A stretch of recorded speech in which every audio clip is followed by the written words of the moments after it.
Don't make any sound. You're being loud. Hey guys, you're watching Sneaker Republic. Keanu and Steven here. Oh my, we both did it this time.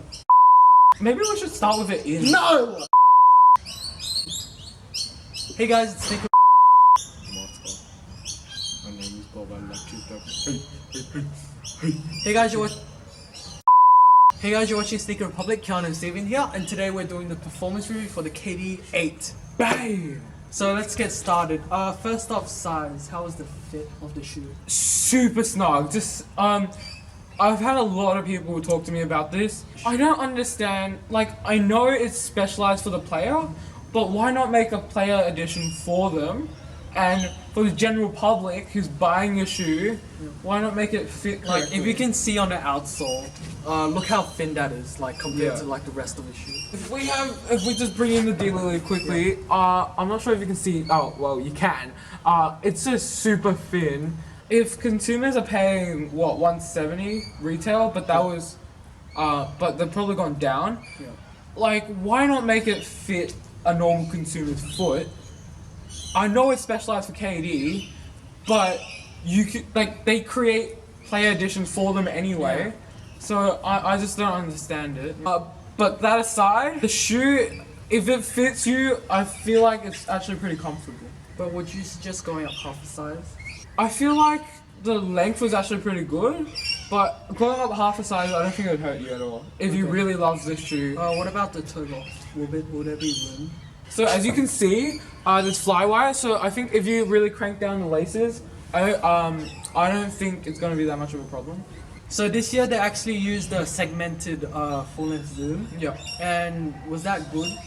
I think it helped, and just the upper itself is actually pretty flexible as well. I'm not sure if you can see that, but it sort of forms around your foot. I think is that the way that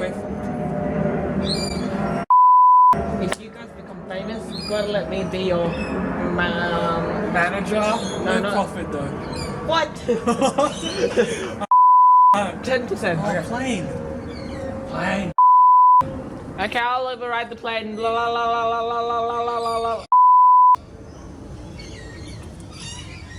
You owe me water.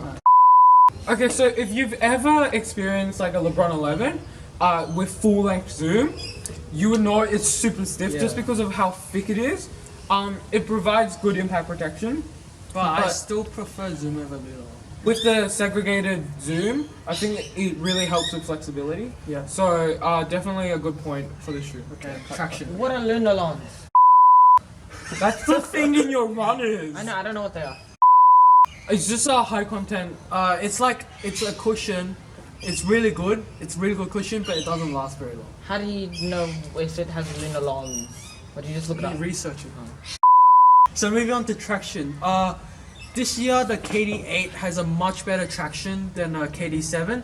They used herringbone traction, but it's kind of digitalized. How do you think that worked? Herringbone is always like a solid option. And I think this year it was actually pretty good as well. Just, I don't know why, but I don't think it's the most durable. I'm not sure if you can see, but a little bit of it is fraying. Yeah. So maybe not the most durable. So you wouldn't recommend these outdoors? Probably not. Yeah. And the upper is not the most durable as well. If you can see, there's just this piece of fuse right across there, and I think that helps with like toe drag and everything. But Not for outdoors. and the rest of it is actually super soft, like I've showed you Yeah. before. So if You think it will if rip you easily? if you run that through like a Yeah. hard material outside, that's just gonna get destroyed. So, but if you like KD shoes and you're looking for an outdoor shoe, I suggest the KD Trade 5 3. We did a review on that, performance and aesthetics. Make sure you go check out that video. And that's a little bit cheaper, so Yeah. if you wreck them outside, it's not going to be the most And that was a good devastating. shoe. It was a good shoe, but it wasn't that good looking. Yeah. So yeah. Did this traction attract dust? If you've ever experienced some other Nike and Adidas shoes, Yeah. they actually attract a lot of dust. So compared to this, I think this is actually pretty good. So, do you think the material had something to do with it?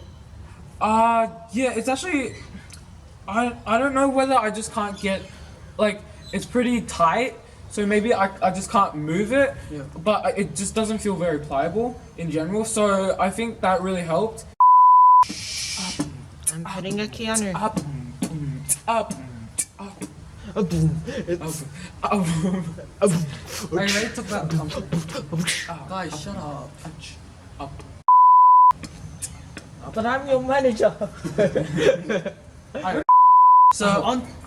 I was like, what? Oh my god, I'm so sorry, love me. Wait, I am leaving. Wait, I'm leaving. Yeah, don't bounce the ball. But I need to leave. Sorry. Please, our camera is gonna. I mean, still, Please. love you. So on to comfort. How comfortable was the shoe for you? It was just really tight, just in the midfoot area.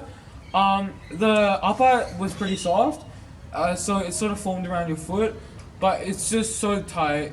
Like, if you play like 20 minutes, it's just gonna start getting uncomfortable. Did you get shin splints though? No, I think the cushioning was actually pretty good, Yeah. so no shin split for me. I feel like if they actually listened to consumers and considered how they would feel after purchasing the shoe, they would just, like, I don't understand why they would have to make it so tight. I understand Katie has a narrow foot, but you're designing a shoe for the consumers. Yeah, it's like you're gonna get more money from the consumers than like you are from KD. Yeah. They're actually paying Katie, so I don't know. But And like, I just mean like you're getting most of your money from the consumers. So if no one's gonna buy the shoe, it's gonna be a problem. yeah. I just feel like KD shoes are infamously known for like just a thin model, like yeah.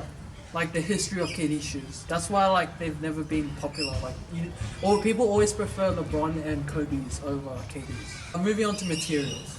Okay, so this is what Nike's calling flyweave, and it's basically their attempt to match Jordan's performance woven uppers. For the 29th shoe. And I think they're implementing it for the rest of the shoes. I'm not sure. Yeah, but I believe the Jordan 29 went for around 220, 225, something like that. So if you're looking for a cheaper shoe that has around a similar material, I suggest going for KD8. If they fit you. Yeah. I don't think it was quite as good as Jordan 29. If you've ever worn that, that was just so form-fitting. It Yeah. felt so great. It's just a great shoe overall. Yeah. And again, this isn't the most durable material.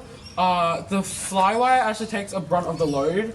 Like when you're making lateral movements and you stop and then your foot has to keep going, there's always something stopping your foot from flying out, okay? Yeah. And so that would be the material, and in this case, the flywire just helping it out. But I've seen photos of like the flywire ripping the material, and this is breaking through. So again, not the most durable material. Yeah, and just don't play in these outdoors. Moving on to cushion for the shoe. The KD8 has a fully articulated Zoom Air, full length Zoom. I can feel it, but mostly, I know a lot of people have said this, but you can actually just mostly feel it right down there. Yeah. And I think we'll get some footage of this, but you can actually see it flexing. But the rest of it, it has these hard like TPU pieces, and that's for to stop the shoe from just collapsing on you. Yeah. But that stops the compression, so you're sort of landing on that hard plastic. I don't think it felt clunky. It's just not as good as like free Zoom. So moving on to weight. Was this shoe heavy for you? Definitely not. I could chuck this up. Alright, it's pretty light. Yeah. The material's light, and as you can see, the midsole's pretty thin as well. So that just reduces the weight. Yeah, in comparison to the KD7 and especially the KD7 Elite, this is a much lighter, much better model Yeah. in terms of weight. Yeah. So the KD8 retails for $175 US, but in Australia, in your local Foot Locker or Rebel, you can find these for around $220 in Australian dollars. So I feel like the shoe was quite expensive. It's not the cheapest shoe. But performance-wise, would you say it's worth it? Just if it fits you and you like KD, Yeah. it's definitely a good model. But there's been better But shoes. I feel just like in most this people league. don't have that thin foot of KD. Yeah. Yeah. So yeah, just try them on first. Like I really suggest you try them on before you buy them. Yeah. You don't want to get stuck with a shoe after buying it. Thank you guys for watching Sneaker Republic. This was our KD8 performance review. Make sure you check out for the aesthetics review as well. And we'll see you next time. Peace. Bang.